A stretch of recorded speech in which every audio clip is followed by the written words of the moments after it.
Good?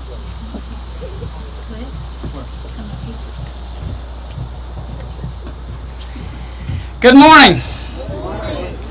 Thank you for being with us today. It is an honor and privilege to be surrounded by close friends and family who have supported us throughout our years of public service. I could not be here today without you.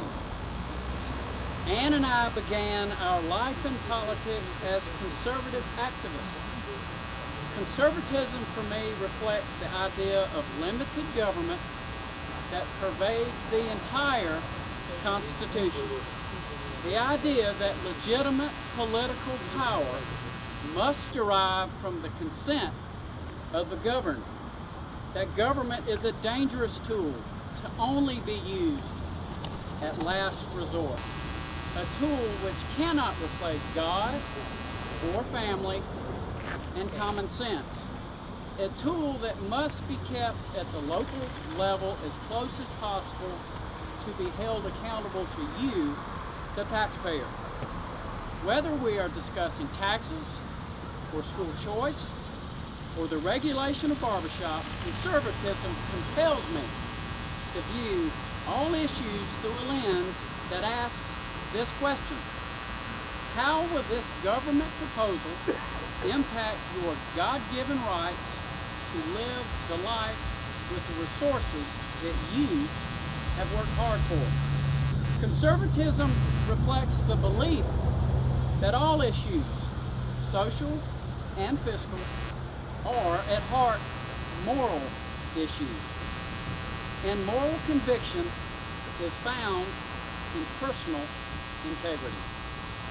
When an extra penny doesn't fix Medicaid, when the cigarette tax didn't fix Medicaid, or the extra penny didn't fix education, or when the gas tax won't fix our roads, that is a moral failing of your government.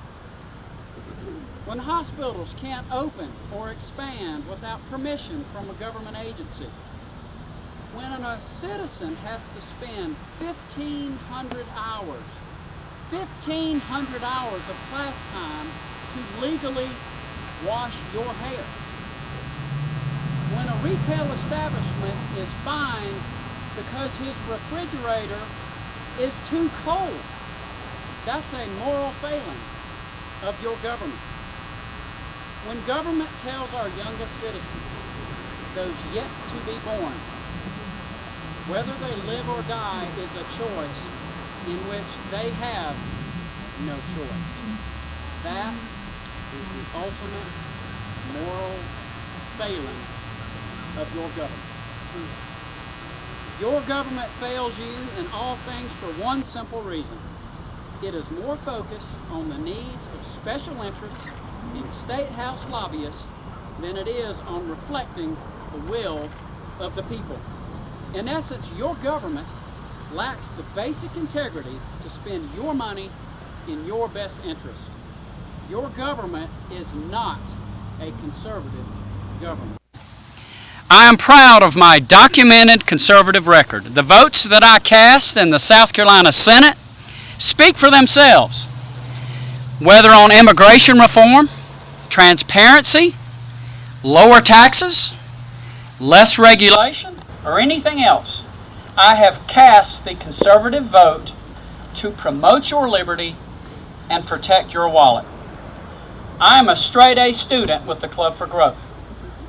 I've been recognized by the NRA, the South Carolina Taxpayers Association, and the South Carolina Citizens for Life as a consistent conservative.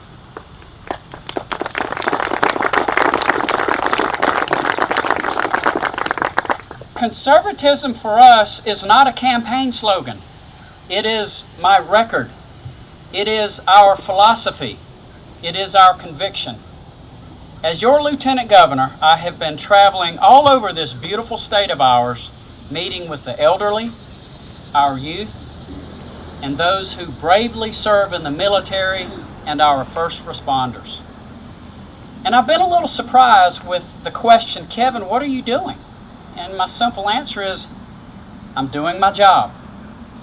We believe that if you truly want to know what is important to the people, you need to meet them face to face and have a conversation with them outside the bubble of Columbia.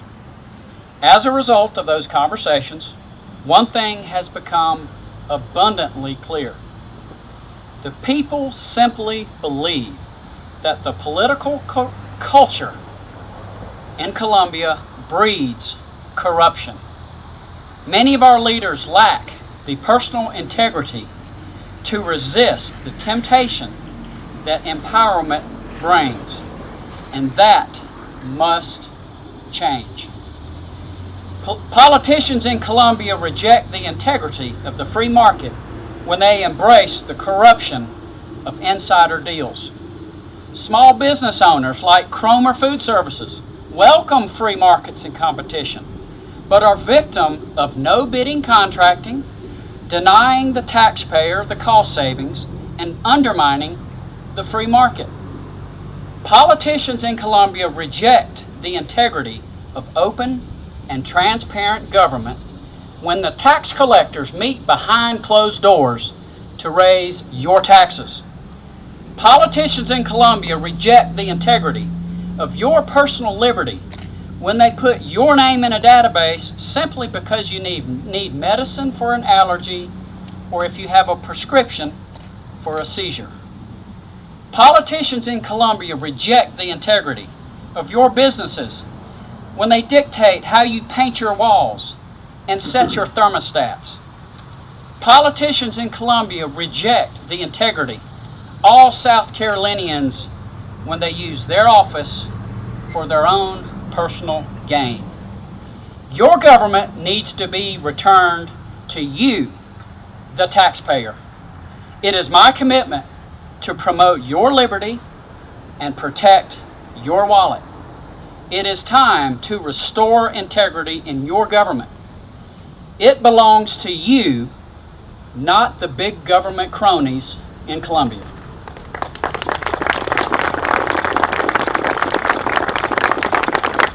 It is possible, but it starts with the integrity of the individuals you choose to represent you.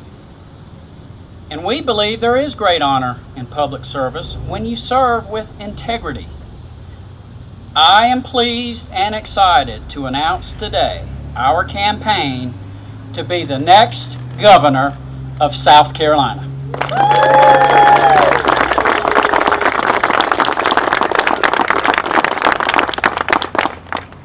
I can assure you that if I am fortunate enough to earn your trust and support to be your next governor, I will never lose sight of this fact.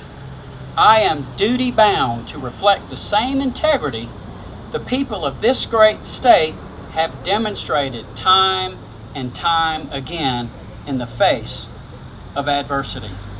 Think about what this state has been through in the recent past, and think about how we have reacted. The integrity and character of South Carolina has shown itself through the devastating ice storms, the 1,000-year flood, Hurricane Matthew. There was no looting, there was no gouging. It was simply South Carolina neighbors helping neighbors. And then, on one of our darkest days, 9 faithful innocents were senselessly and tragically murdered in Charleston. But there were no riots, or burnings, or violent acts. The families of the victims instead showed their integrity in love and forgiveness. That was a lesson for us all and a reaction that demonstrated the true power of faith, love, and family that made us proud to be South Carolinians. We live in a place where gentlemen still hold doors for ladies. We still pull over for funerals. We still say yes ma'am and no sir. And we are proud Americans. With the moral compass as our guide, we will still conduct ourselves with personal integrity. The culture of corruption in Colombia does not reflect the integrity of the people of South Carolina. The culture of corruption in Colombia does not reflect the integrity of the honest, hardworking, and decent South Carolinians who love their family and their God. The culture of corruption in Colombia does not reflect what we should be and what we can be. It is my goal and the goal of our campaign to bring integrity back to Colombia as we promote your liberty and protect your wallet. Thank you. God bless you. And God bless South Carolina. Thank you so much.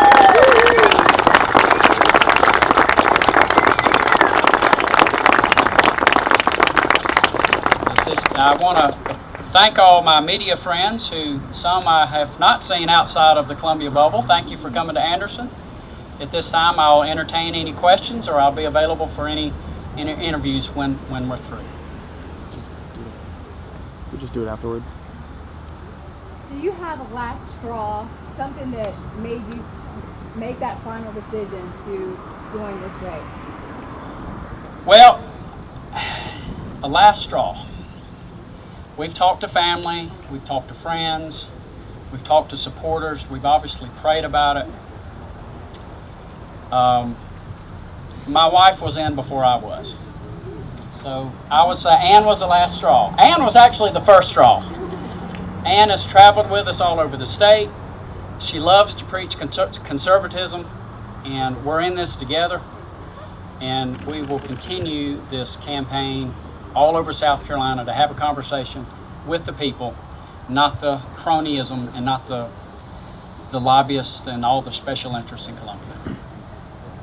Lieutenant Governor, are you saying right now that no one in this race represents integrity? I'm not saying that at all. I know one thing. We've had the FBI. We've had a grand jury with 4 prosecutors for years investigating in Columbia. I do not know where the fires are. All I know is what I read that y'all report, and y'all have done a fantastic job. I don't know where the fires are, but I know there's a ton of smoke over South Carolina. Any other questions? Thank you so much for being here. Thank you for bearing with the heat. I'm going to be available to the media for personal conversations if that's what you'd like to have. And then we've got a reception down for all of y'all, something cold to drink, cool off. Thank y'all so much for being here.